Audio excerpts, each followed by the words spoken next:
Alright, so if you can hear the grin in my voice, it's because we're doing something new, kind of-ish. Um, what was I going to say? It is, right, I remembered. Originally, I'll be real with you, the plan was to not at all record today. I had a bad day, and told myself when I get home, I'll just go to bed, and I can record in the morning when I have better ideas too. And then I started thinking about a really cool I don't know, like I was world building for my setting, and I was like, this has calmed me, and I have some ideas for actually a video that I could make later. And then I wrote it down, and here we are. Um, so this wasn't in the cards at all. I'm a little bit unprepared, but I have corrected that very quickly by instead over preparing, as I believe this is the first time that I can't see every point without scrolling down a little bit. Actually, I can just double check. Unless, of course, it cuts between two pages because that happens sometimes. But looking at it, yeah, this is the only time I can't see everything without scrolling. By just a tiny margin. I want to clarify that. Actually, can I change? Yeah, no, I literally just can't see everything without scrolling a little bit. It cuts off 1 or 2 points. That's really fun. Which bottle did I just open? Here we are. New water. So, we are... Oh, that should be locked, huh? There we are. Just OBS stuff. Where's my phone? Just make sure I have it on hand. In case I get notifications or something. Oh. Ah. Hmm? Whatever. I was confused. Oof. Cracked something with my fingers. That was nice, though. We're gonna be doing something, like I said, a little bit different. This is more of a video where I'm covering something that's a bit more conceptual than most things I cover. And I know that's weird to say considering most things I cover are concepts. Fantasy races, magic, the Cosmic Horror video, which I am still incredibly proud of, and things there within. Fun fact, you guys probably don't know because for some reason YouTube thought, oh yeah, no reason to see fucking dislikes, huh? Uh, Cosmic Horror is full screen. Currently the only one of two videos to ever get a dislike. Cosmic Horror one, 7 likes and 1 dislike at the time of recording this. The Fantasy Races, no, sorry, the World Building Environments video, 7 likes and 2 dislikes. It's really funny to me too. I just wanted to mention this because I thought it was hilarious.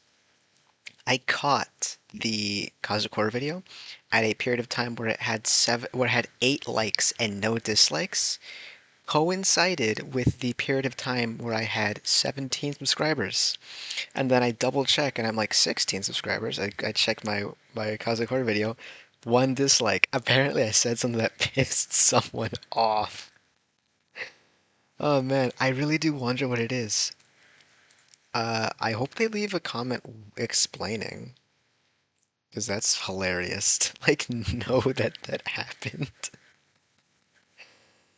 Like, genuinely, like, actually hilarious to know that that fucking happened. Oh man. Was it the joke about screaming the N-word at your screen that made someone go like, this sucks?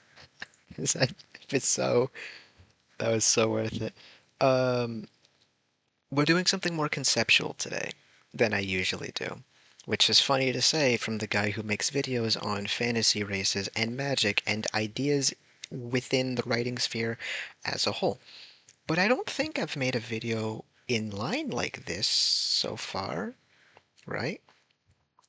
I've talked about settings, I've talked about races, I've talked about world building advice, pacing advice, talking about SCPs and other things like that are key to stories, or key vaguely.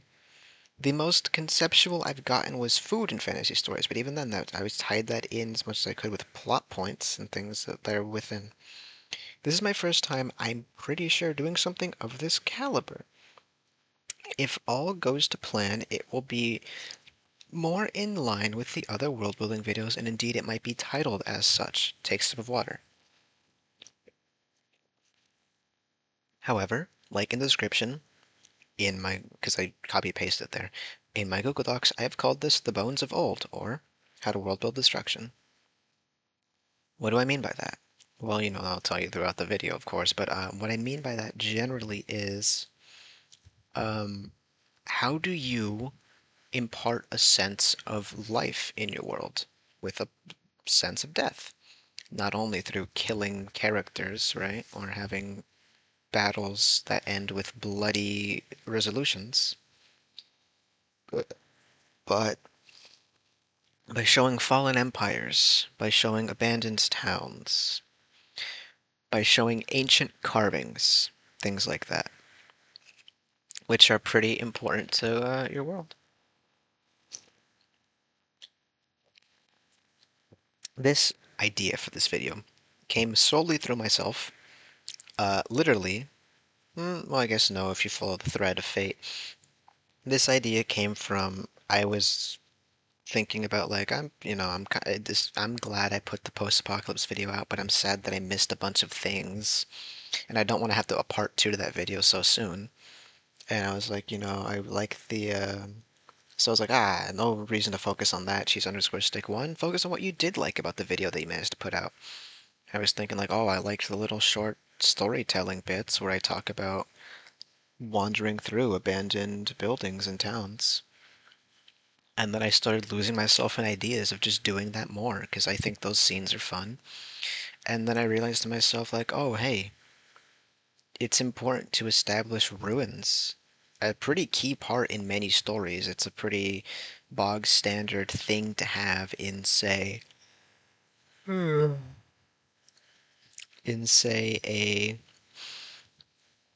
tabletop game, right? Forerunners or like ancient builders are a pretty key plot point in a lot of stories, also in tabletop games.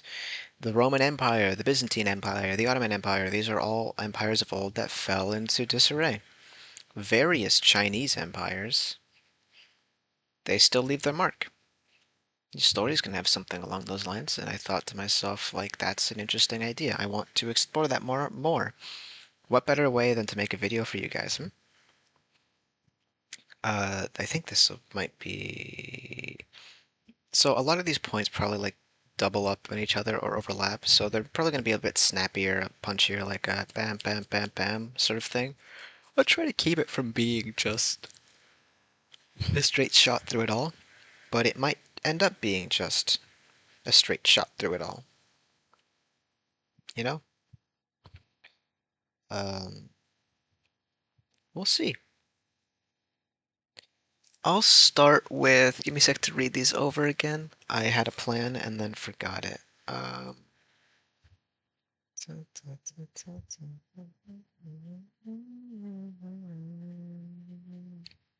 Right, so I've called it active question mark aged question mark.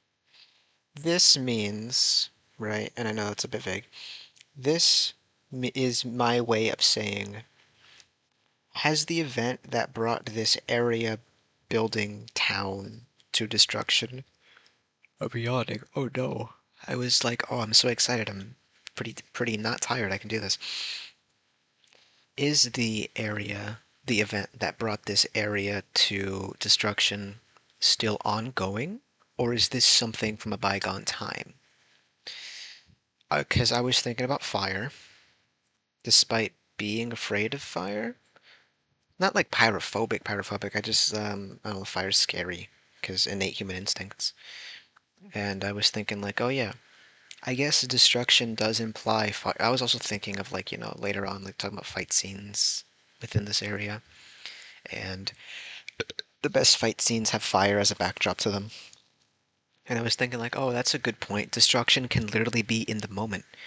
Because up until that point I hadn't considered it.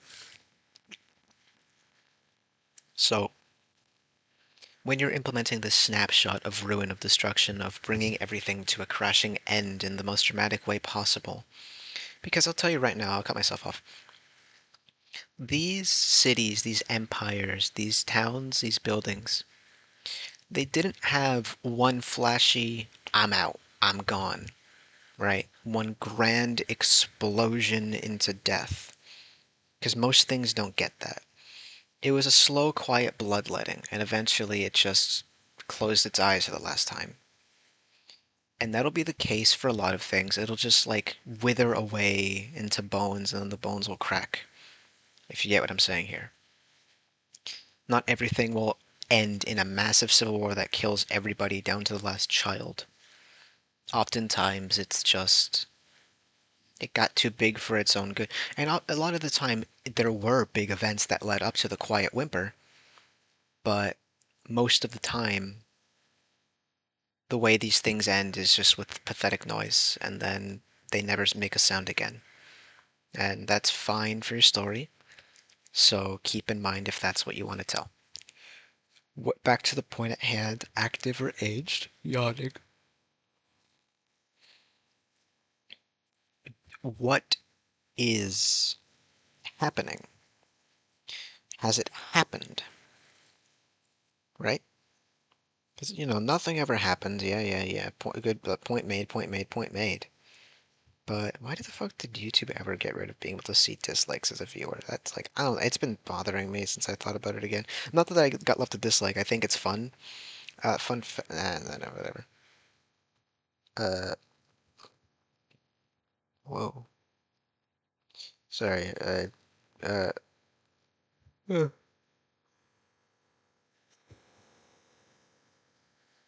I yawned again, damn it. I'm back.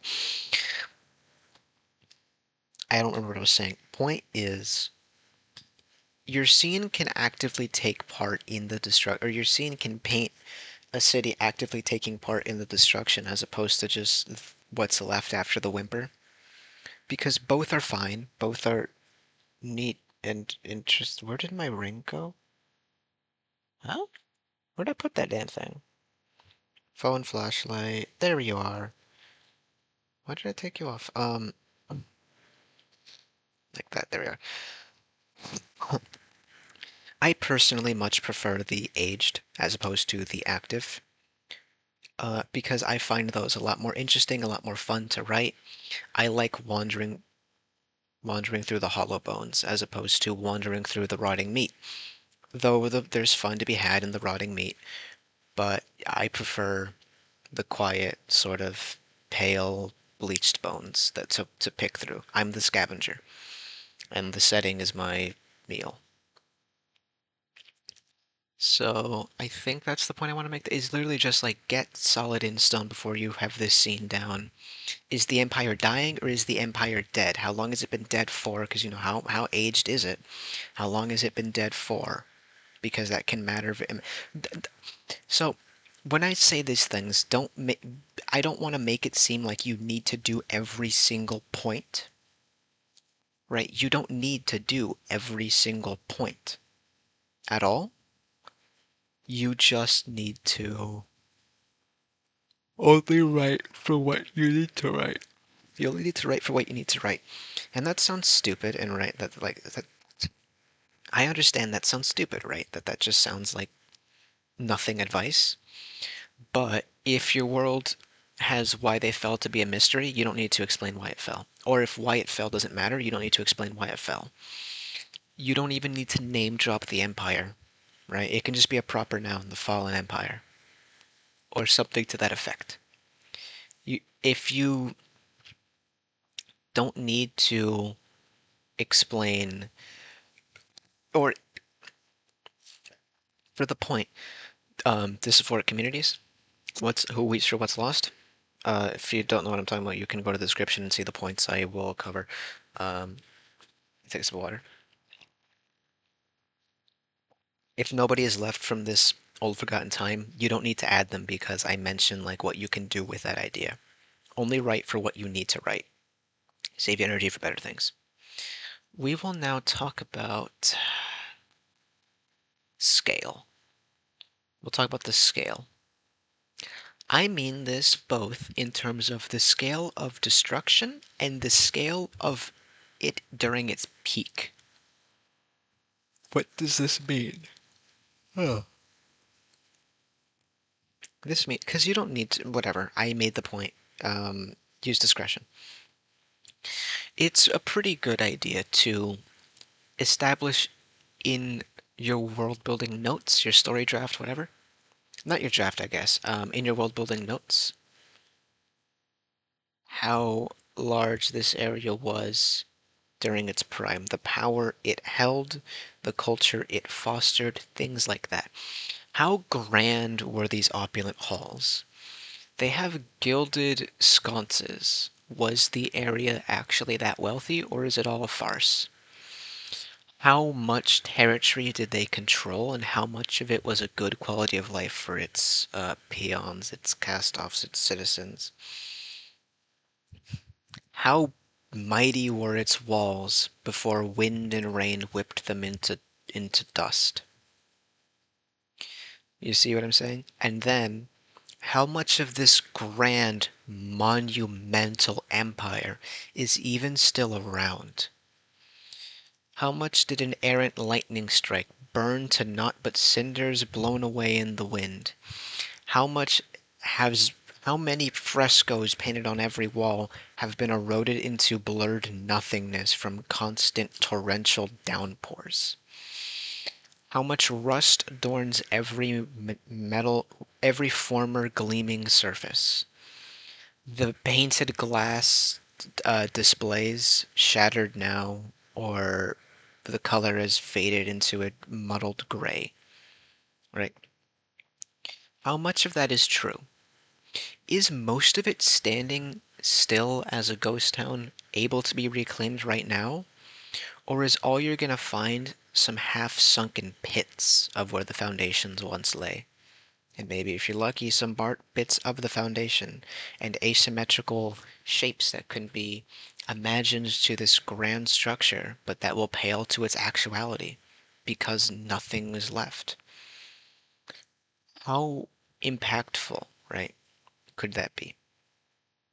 Uh, Especially if stories survived over this area. To see like what people once thought to be an indomitable empire to stretch for eons, gone in 3 centuries, to nothing but shattered pottery, to sunken homes, to faded dolls.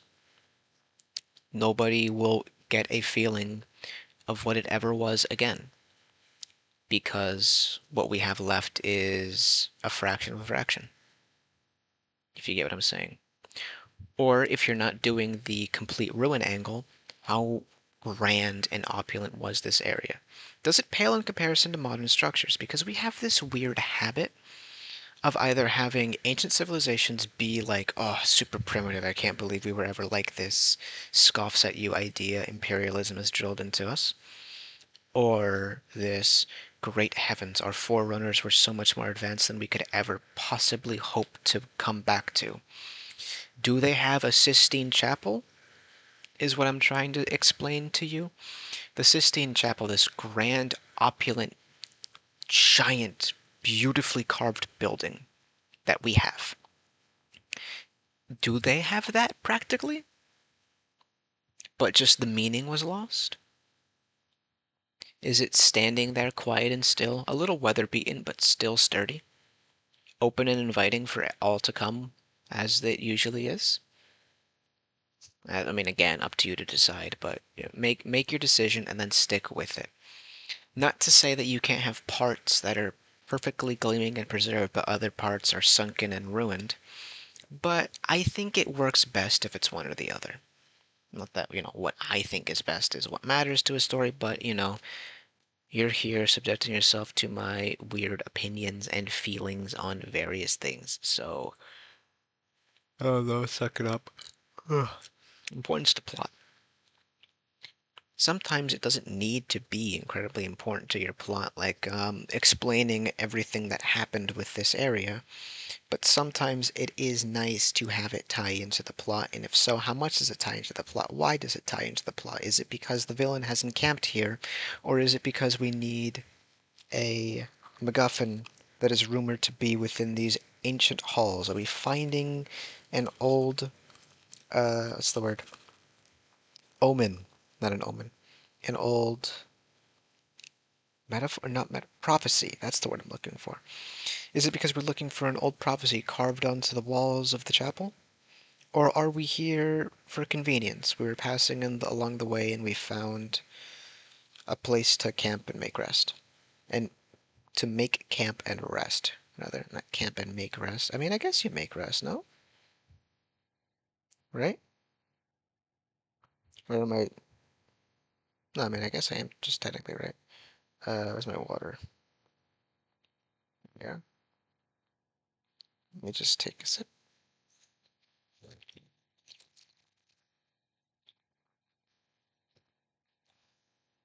That's nice. Um, but, like I usually try to stress, if something's not super important to the plot, don't do your best to make it like this grand multi-paged world building extravaganza unless you're just doing world building, in which case, I mean, that's your point. That's your shit. Go have fun, pal. But I'm coming at this mostly from the perspective of I have a plot to back up my world building and I'm writing a story or playing a tabletop game. How important is this empire to the plot? If not, or fallen or like these old ruins to the plot. If the answer is not an incredible amount, then that's how much world building you should give it. Not an incredible amount. You can give it some more if you'd like. It could be the author's personal favorite, no matter how little it has bearing to the plot. But keep in mind, if there is not much bearing to the plot, all of the world building you have is background at best or completely fucking useless to put in at worst. If you are finding yourself plucking away at important story beats, or character development time, or whatever, to try to stuff in your world building for this ancient bit of ruin, although we're never going there, and you really don't need to talk about this much, then don't. Kill your darlings, right? It is perfectly acceptable to have these background bits of lore for this, ancient whatever, right? These old ruins, this rubble, this ash. But, and again, like I said, you can even give it more proportionally to the things that other background story beats get. But don't have it eat into the plot if it's not plot relevant, because your audience won't enjoy that. If you're a tabletop game and trying to give them hooks, yeah, that's different. But otherwise, your audience, generally speaking, won't enjoy that. If you find yourself carving away chunks to slip in more and more lore bits of something that will never be relevant to the story. That's never fun to read about. That's never fun to it's fun to do, but not as the audience. So keep that in mind. How important really is this to add? If not, you might want to skip it, and that's fine. Importance to plot as such. I think I am. Nope, there it is. Climax, beginning, or a simple road bump. What does I mean by that? Well, when are you wandering upon these old bones that are picked clean? Are you finding it at the beginning of the story? Are you finding it just at some middle point of the story? Or did you come here for the climax, for the climactic end intentionally, and it was set like that? What does this have importance for your story? If it's the beginning, right, then there's a good chunk to put in there, and then we move on from it. It's our beginning point. It's symbolizing with the growth. Okay, let me formulate my thoughts before I start making myself look like an ass now. If it's the beginning where you start in these ruins, it generally it could be a metaphor or theme, right? Things like that for improving your life or wanting more or moving on from past traumas, things like that. If it's in the middle, it could also symbolize like relapse, regression, the actual struggle part of struggle to better yourself, things like that. And if it's the end, there's the obvious let all be reduced to dust, true entropy, or there's just, satisfaction, right? My job is over, therefore let it be forgotten, stuff like that. Or, whatever. The point I'm making here, beyond just the thematic importance, is like, genuinely, when are you encountering this uh, bit of ruin in your story? And then that will reflect on how much importance it places on the plot. If it's the climax, it'll usually be something that you build up to because that's how climaxes work. This, like, I fucking hate that I'm accidentally doing double entendres. That's not intentional. Please stop laughing at your screen. But, like, what am I saying? What am I saying? Fuck me. This sucks. At the ending, I guess I'll just start calling it now because I fucking pissed myself off with thinking about that. At the ending, everything built up to this. So because you're setting the ruin for being the end destination, you are giving yourself free reign to do more, set up more world building, etc., etc. If it's a simple road bump, just a part in the middle, you can let yourself linger in on it, right? I put simple road bump to be hyperbolic, but you can let yourself just settle, lay back, and enjoy the scene for a while. Nobody's judging you. And in fact, I recommend that. Again, I mentioned before in the post-apocalypse thing, I think slow pacing is the way to go. But not the point right now. No, it is the point right now. Ugh, that was a nauseous feeling. Give me a sec to get some water again.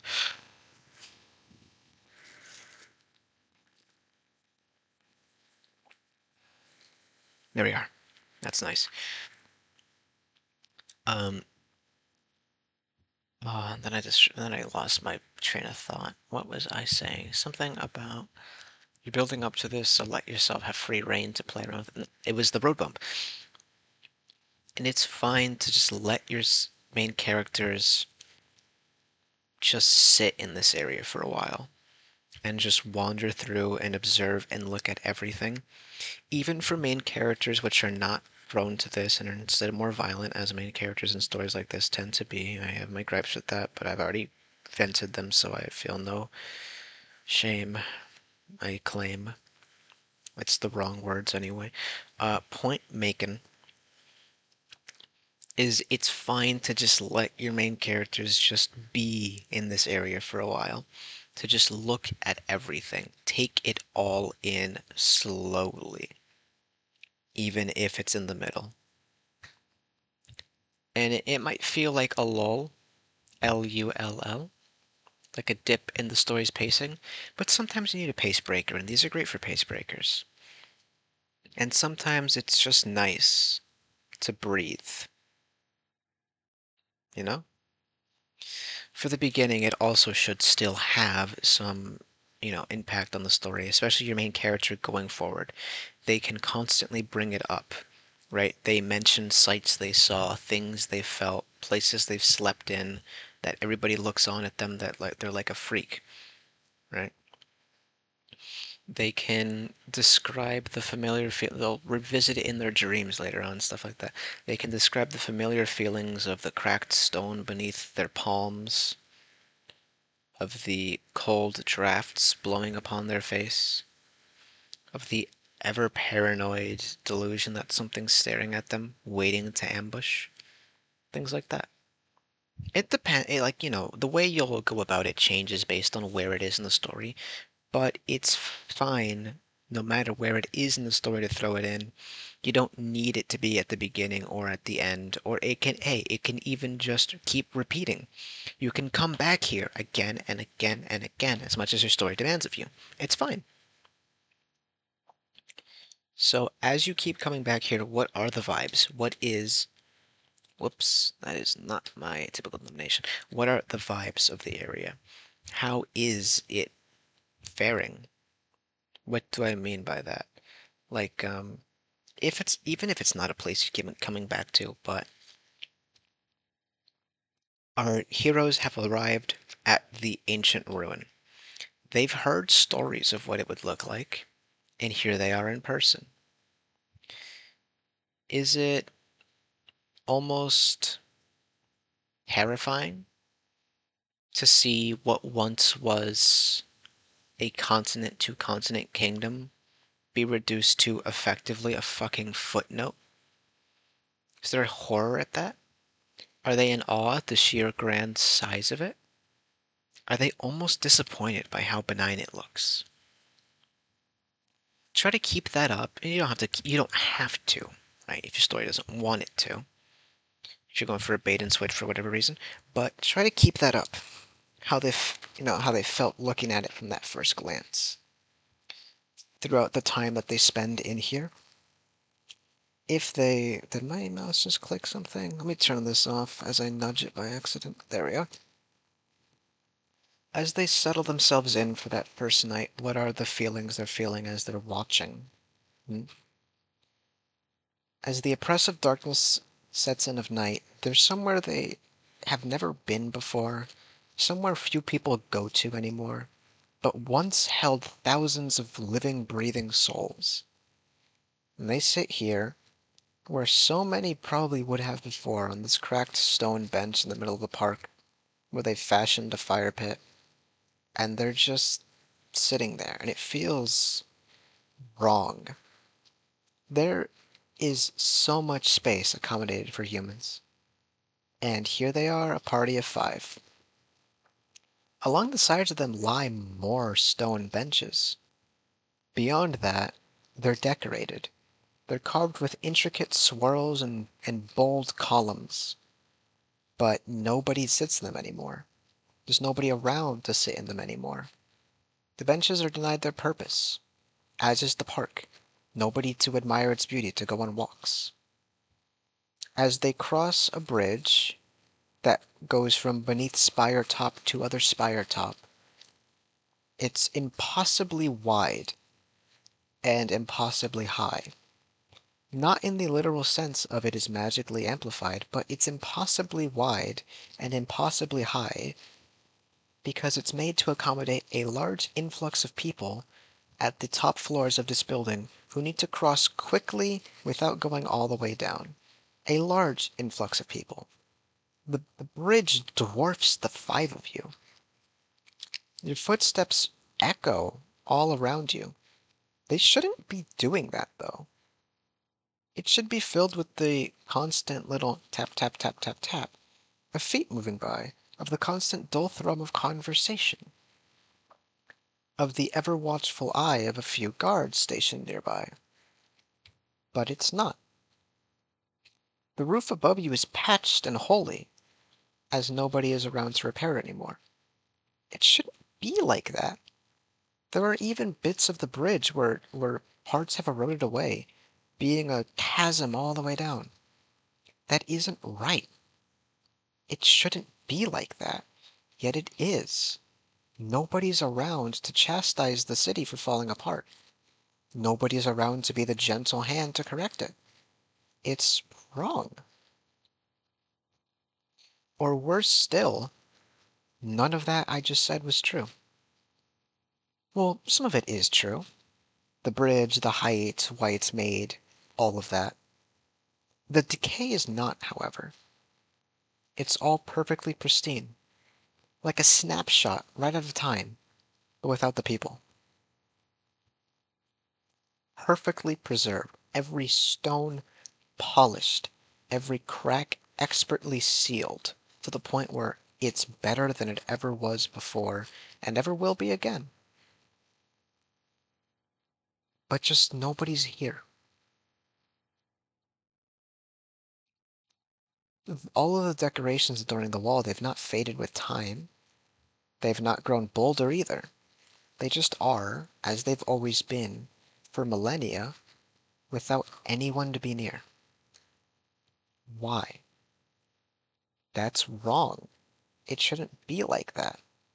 You see what I'm emphasizing here? The vibe of something just being wrong? Because ruin implies it had a purpose once, it's now denied that purpose. That is wrong.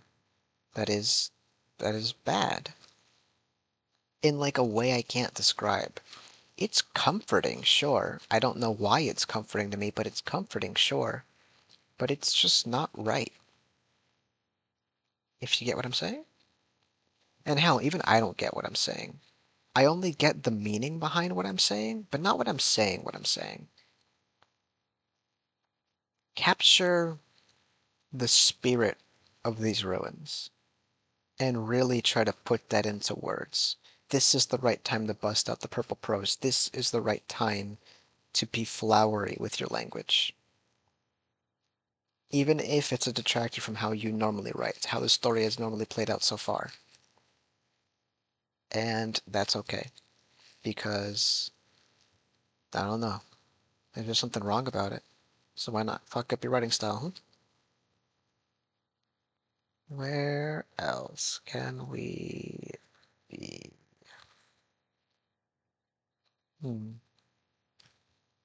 Which one to use? Let's sell the ruin a bit more, hmm? As I mentioned already, as I move off of the bed and onto the floor, and grab my bottles of water with me to take, because I will get thirsty. There we are. Then throw this to the ground so I'll have a comfortable kneeling position. As I already mentioned, the ruined bridge as a quick snapshot into decay of the world. Let's sell that more.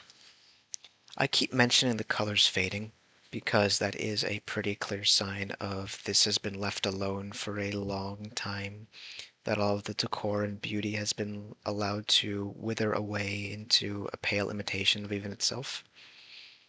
So let's sell more of that. Broken glass has been brushed off into corners and small glittering piles from all of the time it has set away from humans, right? All of the time it has been left to be alone. Eventually the windows broke for whatever reason, and then strong winds pushed them together and they all clumped there in an alleyway, a dangerous pile of glittering reminders of what people once did, peer through windows like we always do now. They did it back then? No, they can't do it anymore, however. The massive, opulent, decorated, wrought iron gates, filled with depictions of various strong, powerful, proud animals, lions, stags, gators, what have you. The depictions of these animals have rusted into malformed depictions of vague shapes, barely discernible as animals because of the shape, as in length. That it's clearly not a person and it's clearly not a landscape, so it must be an animal, though of what kind we have no idea. Discolored, as this used to be copper, now is covered with the dull blue-green sheen, right? You rub your fingers over the adornments, and no longer are they the smooth, polished copper. It's now full of pits and divots, acid scarred as it is. Some of the bars are thin and brittle, even snapping under minor pressure applied. Others are just missing altogether. A piece of the gate hangs limply open on one remaining rusted hinge, and it can't be moved. It's rusted solid. To pivot it around on that hinge would mean it snaps off onto the ground with a large clatter.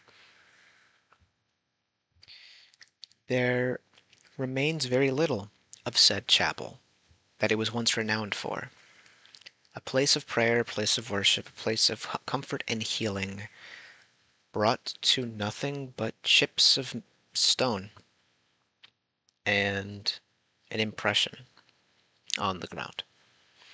It collapsed at one point, and its building blocks, its beautiful architecture, smoothed over, misshapen, lying dead on the ground before you, never to be reclaimed to their former glory again, because nobody alive has seen it. There are no depictions, there are no drawings of this. Whoever once remembered this can no longer pass it on, and indeed Even he who remembered it has been forgotten. And you're left to wander through the abandoned halls, the alleyways, the wide street that accommodates you so much more than even the flat grass you walked on to get here. What am I saying? Tragedy and beauty in equal measure. There is something tragic about that, as is very plainly obvious for all to see, of a once proud empire, or because again, I'm usually just going to take this from the perspective of a city or like like a grand city, where the emperor may have lived, or whatever, the leader made his stay. Uh, but oh, that mouse is not on. But although there is a horrible, like, keening wail you want to let out because it's not fair that we'll never see this ever again, like how it used to always be proud of being, that's fine. It's a nice, gentle reminder.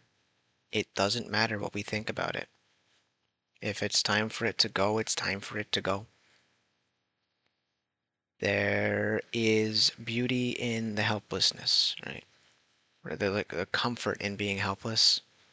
So the knowledge that, sure, what once was beautiful is now lost. There is obviously untold suffering that has finally been quietly forgotten. Sure, their victims may not have found like peace exactly, but there's, peace in not remembering anymore. Anything they once did, good, bad, what have you, wiped away, rubbed raw by time, only left as gentle whispers of what once happened in some faraway communities. Only tales of great valor remain. Will you be one of them? Will someone do what you're doing right now? Sitting in the stone home, running their hands over the walls, trying to feel for impressions of tables where people might have once sit, trying to feel for any sign of life that once lived so happily through here. They're observing the broken pottery fragments on the ground, trying to find the beautiful carvings, probably not carvings, beautiful etchings beneath. Someone will eventually do that for your home. Or it will just be nothing, right? To the point where they can't, and that's. I'm bad at explaining why I think that's comforting, but that's a comfort to me. There's something about that's like a bit beautiful in a way, and I can't really put that into words. Of just it's sitting here, weather beaten, torn to pieces, and it will remain here until the last bits are spread around the world in little chunks of fibrous dust. And I like that. I can't explain why. The gentle creep of time, and it was gentle. You know, first was the thatch huts, then was the glass, then was the metal corroding, and then the stone blocks began to chip and fail. Do you see what I'm trying to say here? It is the longest, most drawn out painting, if that makes sense. And maybe it doesn't. And maybe I'm just weird. And indeed I am, but it's pretty. But ruins are not these, generally speaking. Hulking towers of silence where nothing is allowed to persist or live within it. Take the Chernobyl exclusion zone, for example. Take Pripyat. Animals are back, plants are back. Sure, they're irradiated, but they're back. But, we're not talking about radiation. We're talking about rubble and ruin. They'll be back to reclaim it. Sure, you may think of it as nature, but, I don't like thinking about it as nature's reclaiming it. I like thinking about it as individuals are reclaiming it, or rather species in this case. The birds are back for their nesting habits. The ferns are back for the unique shape that they can encompass, wrap themselves around. Well, I guess that would be more moss-like, and ferns are just enjoying the peaks and crevices rather than anything of the sort, right? Then come packs of rats. Then come bugs crawling over every inch, making it all theirs, feeling with their tiny feelers, releasing pheromones so that others may understand. Maybe some wild dogs get close. Maybe some wild cats instead. There is an ecosystem here along the bones. Like, what's the word? I don't remember. Like those worms that burrow into bones. I want to say osteoderms, but that's not at all what that is. I don't even know what an osteoderm is. The idea is like left my fucking mind. What was that saying? Right. The life, setting the life. As your main character comes through, they're going to see that. They're going to see all of this twisted array of roots held in the hands of an old gold monument that reached the ground. How the hell did it grow like that? They're gonna see piles and piles of moss and lichen, all adorning every wall. Not every wall, but plenty of walls. They're gonna hear the the ever-present buzz of bugs. They're gonna hear the soft crooning of different birds. They're gonna hear the territorial bellows of various reptiles or, cats and dogs and what have you. There's still life here, just in a different, just of a different stripe. You know, that can be a good thing to emphasize for your story. Might be fun, no? To talk about we all like think about it sometimes, and like a bunch of popular post-apocalypse media does. They talk about like, oh yeah, the city is covered in vines. Nature is finally reclaimed what humans so wrongly did. Is it so wrong? Termites have their own colonies. Meerkats have their own colonies. Bees make their own structures, so why can't we? But not the point. Point is like, don't think about it as nature finally triumphs over man, right? Nature doesn't give a shit. We are its kids even now, as we sit in our buildings of concrete, staring at our tablets of wire and glass. That is fine. Back to the point I'm making here is we all think about it. It's a nice scene of green overtaking red and brown brick. So feel free to throw that in. We all like reading, it's all fun. And it gives a new sense of impermanence to ruins. Once was life, then was the city, then the city brought life, and then when it fell, it brought life again. It is a nice, gentle impermanence. I like it. I like it. I don't know how else to explain that. I realize a lot of this is very much, I can't explain why I think, but I think this. Uh, so this one might not be super great, but I've been enjoying talking so far. So, you know. But what caused the fall? Hmm? What event took place? Was it a civil war? Was it a fire that spread far too out of control in the dead of night? Was it divine intervention, like the Lord blasting the cities of Sodom and Gomorrah into pillars of salt? Was it a plague? Or was it, like I said, a slow, gentle, pathetic whimper into the last sound it'll ever make? But even still, what was the hand around the throat? Is this important for your story? Maybe. Is it fun? Most definitely. What brought it to being like this? How will that tie itself into your story? Was it a dragon that just choked it out of having abilities to grow, to repair itself, to have any trade connections? And if so, where is that dragon now? Was it a civil war? If so, what caused it? What ideologies are the root cause of this? Well, it's not the ideology's fault, but what ideologies were the reason that led up to this? And how are those thoughts and ideas being spread even now? Will that lead into something like this again?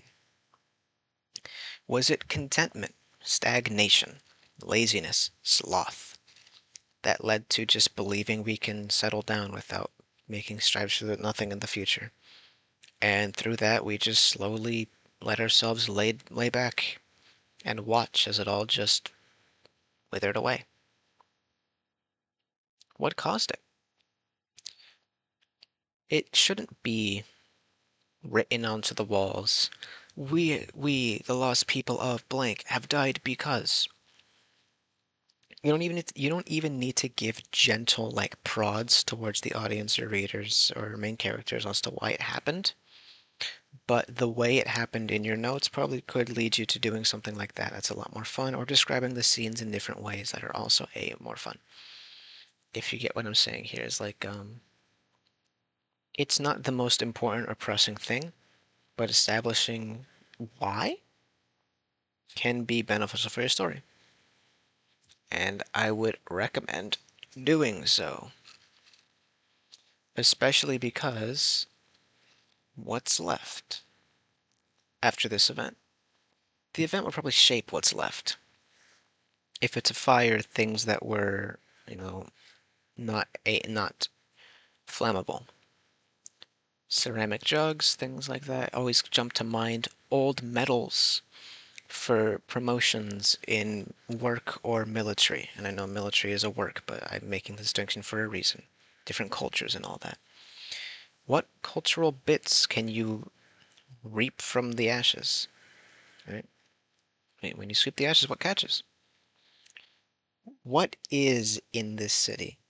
Because it's not just a place to say that's where you camp. It is a place that you happen to camp in.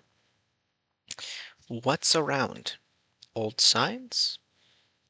Ancient coins? Old statuettes of people long forgotten? Faces rubbed clean by wind and rain? Old headdresses sitting peacefully on the throne, right where you would sit, as a symbolic gesture. Is it genuine? The main character may never know, but it was left behind, in this case, clearly intentionally, to send a message, maybe, to represent something, almost certainly. Forgetfulness, slim chance, but possible. But given the reason that this was brought to destruction, could lead to what's left behind for your story, make it a bit more specific, things like that. Who left it behind? Diasporic communities. I think I used that word correctly. I have been using that word for 3, 4 years now. 5 years. 5 years now. I'm gonna look it up for once. Diasporic.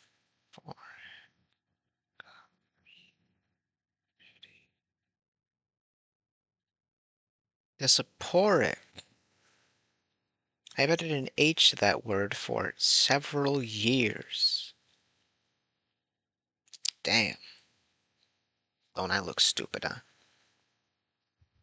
I will fix that. There is no H. What's that?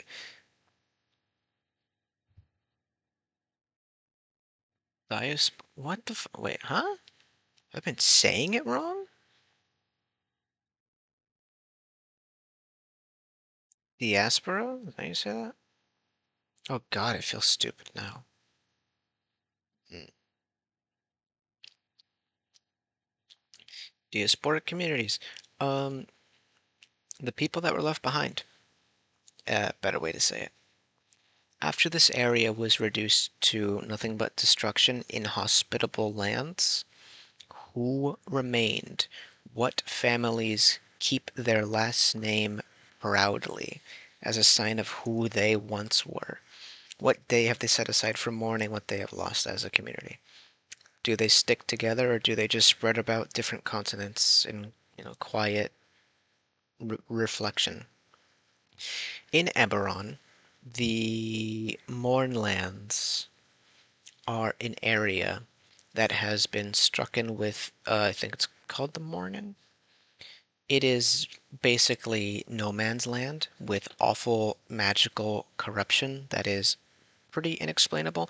I mean, there are like theories in universe, but it's up for the DM to decide what's canon and what isn't. The Mournland is like the monster area. It's no man's land. It doesn't allow for life anymore. Thousands were gone overnight. Who and the people from the Mournland are there left to remember it all, and I can't remember this plot point fully and stuff like that because it's been a while since I've read my Eberron book. But there are people to pass down the memories of what it was like before this event happened. There are people to pass down so, oh, so carefully heirlooms through their family. Could be like I said, one of every coin that they had, every coin denomination that they had. It could be a figure of a local deity, a sort of ward. It could even be a concept, this family heirloom, of a children's lullaby that no other community had, of a recipe that was near and dear to their hearts, pride recipe, like how Canadians got poutine, I think, is that actually like a true thing. And I'm struggling to think of other communities with like fucking Australians with Vegemite and Marmite and shit. Right?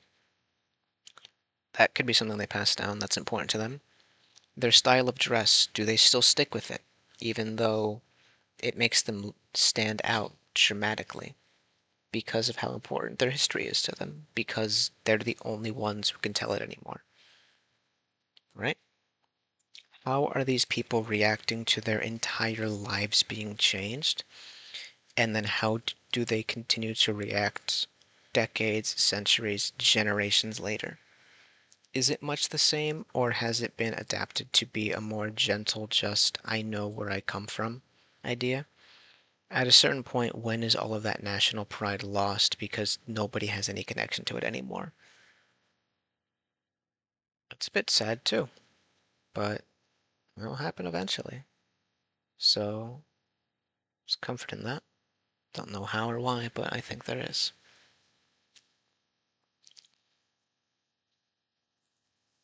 I called this one, is it Atlantis or an apartment? So I wanted to make a point. When you see in media, video games, tabletop games, we're all guilty of that one at the very least, I think, and stories, movies, TV shows, when they comb through ancient ruins, it's always a temple or a tomb or a palace or a grand historical mark, such as an art museum or something to the effect. That is the Atlantis in this situation. This idealized idea, I guess, funnily, the poor saying of poor grammar, but this idealized thought of what this ancient ruin is. Of it, of course, what survives is only the best. But, there's something to be said or be gained or be cool from just being any house. A regular peek into life. The last day of their life, no doubt, but a regular peek into their life. How big is it? How many people could it accommodate? Bedrooms, right? How do they sleep? How large is the dining room? Do they have a dining room dedicated? Is it a table or is it just a mat on the ground? Is the kitchen indoors or is the kitchen outdoors? Things like that. And then, like, room doesn't be half buried, it can just be. Centuries difference means plenty, after all. I wrote that down, right, to also mark down, like, a ruin can just happen overnight. For whatever reason in your story, millions dead. millions dead. Overnight. One time ever. 5 days later, you're still picking through ruins because nobody's left to keep it upright. It can be modern times that have ruins for your story, right? It doesn't need to be buried in an ancient swamp, surely in an attempt for it to be left forgotten. If you get what I'm saying. Sometimes it can literally just be alone. Like like I said, 5 days later, after millions gone overnight, or billions, I guess, whatever. It depends on the world, the level of your world and your story. But like, ruin doesn't need to be centuries old, millennia old, eons gone. It can look almost identical to where the main character lives. I think that's a fun little note, right? We always feel like ruin's gonna be so long in the past. That's just when we stumble across it, I guess. But, for the people that lived through it, they probably thought the same of empires that came before, or like signs of human life that came before, or like cave paintings. They didn't expect to be caught in it. Let's see, how many points do I have left? Da, da, da, da, da, da. My final point. All right. You guys excited? Fight scene or quiet rumination? Or a better name? Why is the main character here? I love seeing, as do you, I hope, a fight scene in an empty pit, surrounded on all sides by once proud, still proud, but not as proud as it used to be, architecture. They fight with grace and might behind their blows, struggling to overpower each other, as a symbol of the past and the future, as a symbol of good and as a symbol of evil, as a symbol of two opposing ideologies, what have you. All in the background of something that failed. I like that. I also like. I never mentioned it. Sorry, I'm gonna cut myself off. I didn't mention it at the start. I meant to. If your main character is a mask, throw them into ruins, dude. Like masked characters and ruins are my crack. Uh, but I also like when your characters don't fight. They don't need to like ruminate with someone, right? Have a conversation with anyone. I just kind of like it when they're just sitting on a rooftop, looking at the town square,